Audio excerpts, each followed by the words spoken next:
À l'ouest de Béchar, une zone frontalière vient de basculer sous contrôle algérien, marquant un tournant décisif dans la gestion des territoires sensibles avec le Maroc.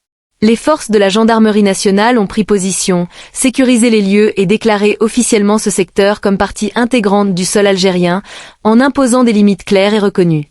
Cette initiative affirme sans ambiguïté la détermination de l'État à rétablir son autorité sur ces espaces disputés, en s'appuyant sur des principes de souveraineté incontestables. L'opération a mobilisé des unités spécialisées qui ont bouclé la zone, posé des bornes et des signalétiques pour délimiter précisément les frontières administratives et géographiques. Elles ont clairement indiqué que ce territoire relève désormais de la juridiction algérienne, avec une interdiction stricte de toute intrusion non approuvée. Tout cela a été orchestré en étroite collaboration entre les services de sécurité et les autorités locales, grâce à une préparation rigoureuse en amont. Cela inclut l'analyse de cartes historiques et actuelles, la localisation exacte via des outils de télédétection et des systèmes de géopositionnement par satellite, ainsi qu'une coordination fluide avec les administrations pour appliquer les règles sans heurts. D'après les rapports, l'intervention s'est déroulée de façon ordonnée et sans violence. Les agents ont d'abord dialogué avec les résidents sur place, notamment les fermiers, en leur expliquant la situation légale et en les invitant à quitter les lieux. Des documents informatifs en arabe, berbère et français ont été remis pour sensibiliser les communautés locales aux aspects juridiques. Des postes d'assistance ont aussi été créés pour clarifier les droits et devoirs de chacun selon la loi. Des panneaux officiels, avec des marques visibles et des codes d'identification, ont été fixés aux abords, rappelant que l'accès est régi par les normes algériennes, sous surveillance permanente pour éviter toute transgression. Cette action s'intègre dans une stratégie plus large de l'État pour protéger la bande frontalière contre les trafics illicites et l'occupation irrégulière des sols. Certaines parties de la zone servaient à des usages douteux, allant au-delà de l'agriculture simple, comme des constructions sauvages ou des commerces non déclarés, ce qui représentait un risque pour l'économie et la cohésion sociale locale. Les responsables ont insisté sur le fait que cette mesure vise à sauvegarder la souveraineté et à encadrer l'utilisation des terres dans un cadre légal, avec des sanctions pour les infractions, mais toujours en respectant les droits humains. L'approche intègre aussi une dimension écologique, en préservant les sites agricoles valides et en promouvant des pratiques durables pour les ressources comme les sols, l'eau et les zones de pâturage, afin d'éviter toute dégradation excessive. Les besoins sociaux des habitants ont été considérés, avec des équipes dédiées pour accompagner les agriculteurs et éleveurs impactés, en les informant sur les options légales d'accès aux terres. Cela favorise le progrès local tout en atténuant les effets des mesures sécuritaires. Historiquement et géographiquement, cette région d'Aï, à l'ouest de Béchar, reste un point sensible, marqué par des ambiguïtés frontalières héritées de l'ère coloniale et des évolutions naturelles des voies de passage.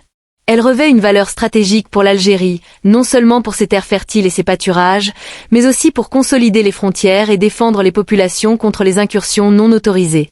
Les autorités ont conçu un programme détaillé pour redessiner ces limites, avec des repères nets, des portails symboliques à des emplacements clés et des corridors sécurisés pour les déplacements des citoyens et fermiers.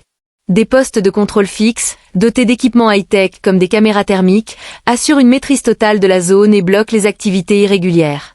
Les officiels ont répété que cette opération ne vise pas les civils ou les petits exploitants, mais bien à restaurer l'ordre, à faire respecter les frontières et à contrer les illégalités, avec un suivi constant pour maintenir la paix régionale.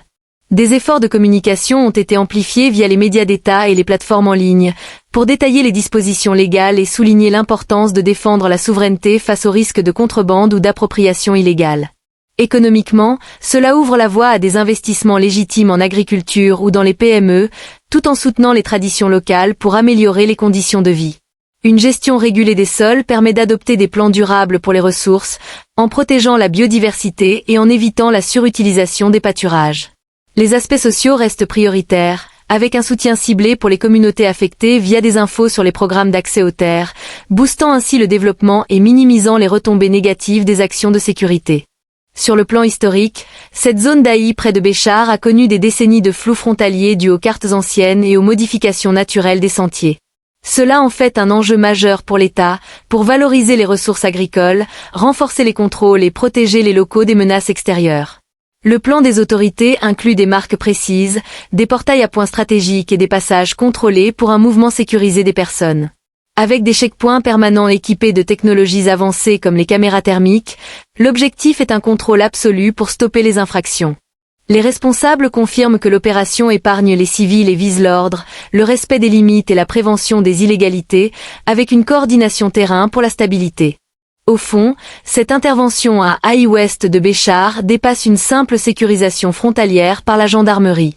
Elle incarne un pilier clé de la politique algérienne pour réaffirmer la souveraineté, préserver les richesses naturelles et consolider la stabilité sociale et économique des zones limites.